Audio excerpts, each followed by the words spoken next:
আপনারা কীভাবে ক্যাপ ঢালাই করেন? আমরা তো এইভাবে ক্যাপ ঢালাই করি। এখানে ঢোলা টোলা সব আগে দিয়ে দিয়েছিলাম, তারপর একটু মশলাটা দিচ্ছি। চার তরফ এক পাশে দিলে হবে না, চার পাশে দিতে লাগবে, তাহলে ঢালাইটা ভালো হবে। এইদিকে দে ভাই, চার পাশে দিলে ক্যাপটা ভালো হবে, চারদিকে সমান ঢালাই হবে, চারদিকে মশলাটা সমান পড়বে। এরপরে আসবে আমাদের ভাইবোটার।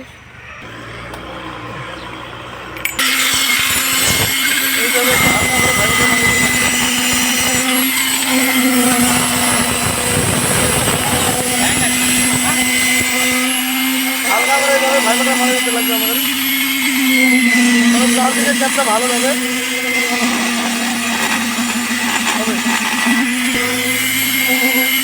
এদিকে চারদিকে ভাইবোটাটা মারতে লাগবে, তবে মোটামুটি ঠিক হয়ে যাবে। এই যে কি কথা আছে দেখ ভালো এইভাবে মশলাগুলো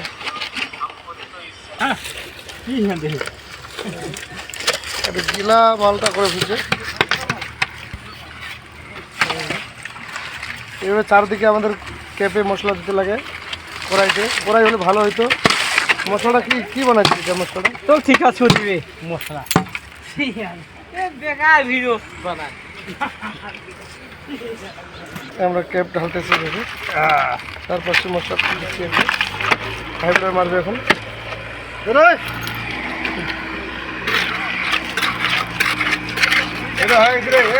ওইটাতে যাও, ওটাতে ঢালবে এখন।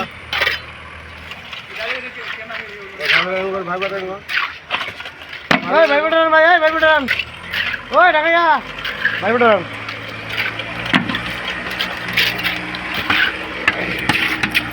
এটা মাল বানাইলে কি বানাইল রে? কত না কেটে দিচ্ছে রে? এক বস্তা কম দিয়ে দিচ্ছে, বালু দিচ্ছে তাও হচ্ছে না।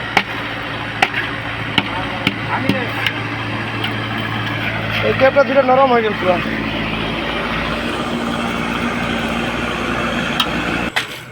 ঘুরে মার